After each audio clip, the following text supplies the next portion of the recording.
Hey, what's up guys? Deep here. So the M4 iPad Pros have been out for quite a while now, and in this video I wanted to do a quick comparison between the M1 iPad Pro and the new M4 iPad Pro. Basically going over what I think are the most important differences to consider if you're somebody trying to decide between getting a brand new M4 iPad Pro or a refurbished M1 model, since both models are obviously very expensive, and given that you're probably going to be keeping your iPad for quite a few years, it's not really a decision that you want to make lightly. Now, just to preface, I am going to be primarily referencing the 11-inch base model M1 and M4 iPad Pros, mainly because they're the two devices that I own and that I have the most experience using.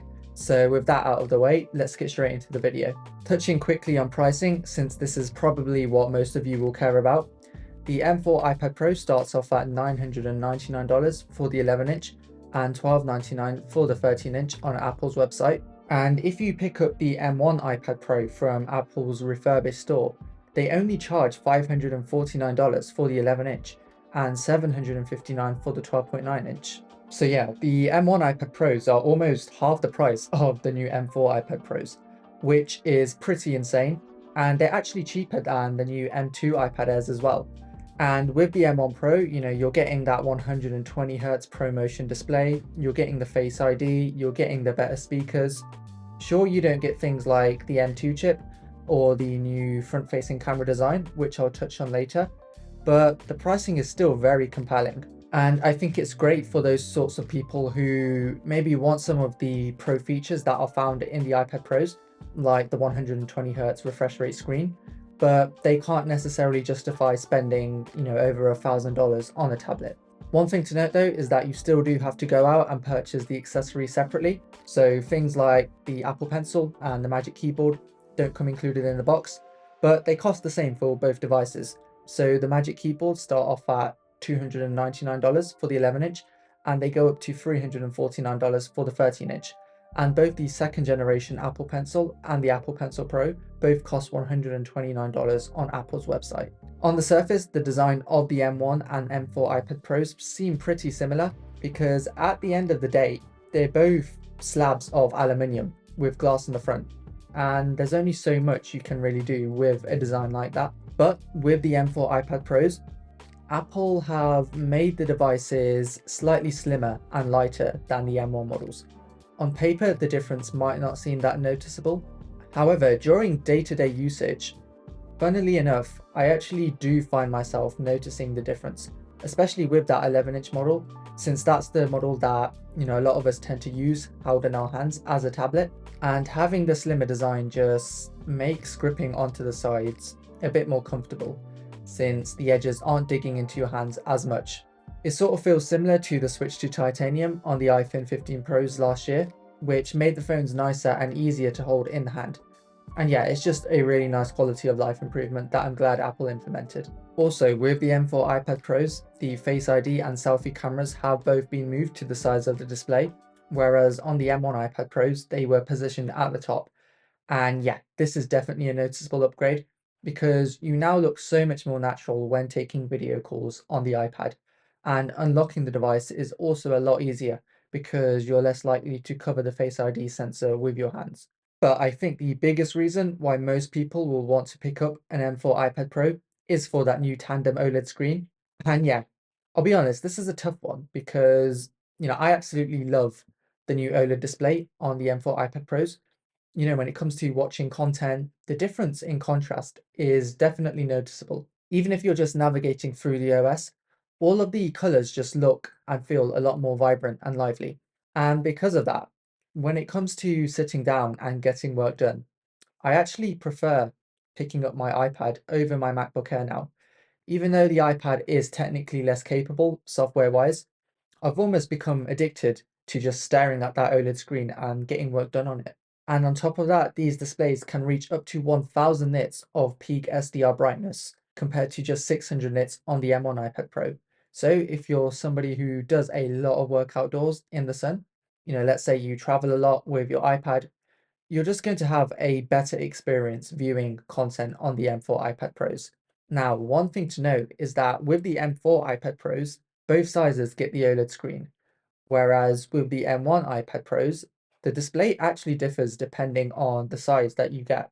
So with the 11-inch M1 iPad Pro, you get the standard LCD display, whereas with the 12.9-inch, you get a mini LED display, which is sort of like a stopgap between LCD and OLED. It gives you much better contrast and dynamic range, but it can suffer from blooming issues, especially in the dark. Now, one thing I should mention is that the comparison I'm giving is based on me using the M1 11-inch iPad Pro with that LCD display. I've not actually used the mini LED display before, so the difference in quality might not be as noticeable. And of course, you have to remember that you are paying a $500 premium for that screen. And for some people, that upgrade just might not be worth it, especially if you're picking that larger 12.9-inch or 13-inch model. The difference between mini LED and OLED might not be noticeable unless you're actively comparing the two displays side by side. Obviously, another difference between the M4 and M1 iPad Pros is in their chipsets. The M4 chip is technically faster on paper than the M1, but for basic tasks, you're not really going to notice the difference. It's almost become a bit of a cliche at this point. Both iPads are going to feel extremely smooth and fast and snappy when browsing through the OS. Apps are going to remain open for a long time. Really, where I see the M4 chip being potentially beneficial is when it comes to processing on-device AI tasks. Now, we've just seen Apple announce Apple Intelligence at WWDC this year, which is powering all of their new AI features, including the upgrades to Siri and the text summarization features. And hypothetically, the M4 chip should be able to do a better job at processing those AI tasks than the M1 because it has a faster neural engine than the M1 chip. And you can sort of think of the neural engine as being like the AI brain of a chip. And in fact, back in May, Apple did a demo of Final Cut Pro 2 on the iPad, where they were showing off how you could remove backgrounds and isolate subjects from videos on the M4 iPad Pro using AI. That said, we can't actually test these new AI features until the public betas for iPadOS 18 get released in July. So it may be the case that the additional power of the M4 chip doesn't provide much additional benefit. But you can imagine that in 2, 3, 4 years' time, once Apple begin rolling out more and more AI features that require more and more on-device processing, having that M4 chip could give you a bit more headwind when it comes to future OS updates, which, considering the fact that most people tend to hold on to their iPads for many years, that could be something to consider. But there is that saying in tech that you should never buy a product based on the promise of future OS updates, and that you should only judge it based on the software that it currently has. And if we're going by that philosophy, then if I was choosing between the M4 and the M1 iPad Pros, the chipset isn't really something that would factor into my decision, unless you're thinking about future-proofing your device a bit more, especially because only the new M4 iPad Pros support the new Magic Keyboard case and the Apple Pencil Pro accessories. So if you go out and buy a full M1 iPad Pro and Magic Keyboard setup, and then later decide to upgrade to the M5 or the M6 iPad Pro in a few years, you're going to have to spend an additional $299 or $349 for that new keyboard, and another $129 for the Apple Pencil Pro, assuming the prices don't go up, which almost offsets the saving that you're making today by going with the refurbished M1 iPad Pro. And I will say that the new Magic Keyboard is one of my favorite new upgrades to the M4 iPad Pros this year. Everything from the aluminium base to the larger trackpad with haptic feedback to the function rows being included at the top. They all just make the iPad Pro feel like a more compelling computer. Not necessarily a replacement, but definitely a strong complement. And because of it, I found myself using my iPad Pro a lot more over the past month when it comes to getting daily admin tasks done compared to my MacBook. So, to answer the original question, is a refurbished M1 iPad Pro worth getting over a brand new M4 iPad Pro? And to be honest, I think it mostly depends on how much money you're willing and able to spend. It's that simple. It depends heavily on, I guess, what you value in life. If you're just using your iPad as a couch computer to browse the web, you might not care about having a fancy OLED screen or that slimmer design. And the M1 iPad Pro can do pretty much everything that the M4 iPad Pro can do. So in terms of raw functionality, they're more or less the same. The M4 is just a bit nicer. And if you're somebody who uses their iPad every single day for hours on end, or as your main working device, this might be enough to sway you. Because theoretically, I think that the nicer that a device is, the more likely you are to sit down and get work done on that device. But of course, I can understand that for some people, the iPad just isn't really a viable working computer. And most iPad customers aren't content creators or artists using their iPad to edit photos on.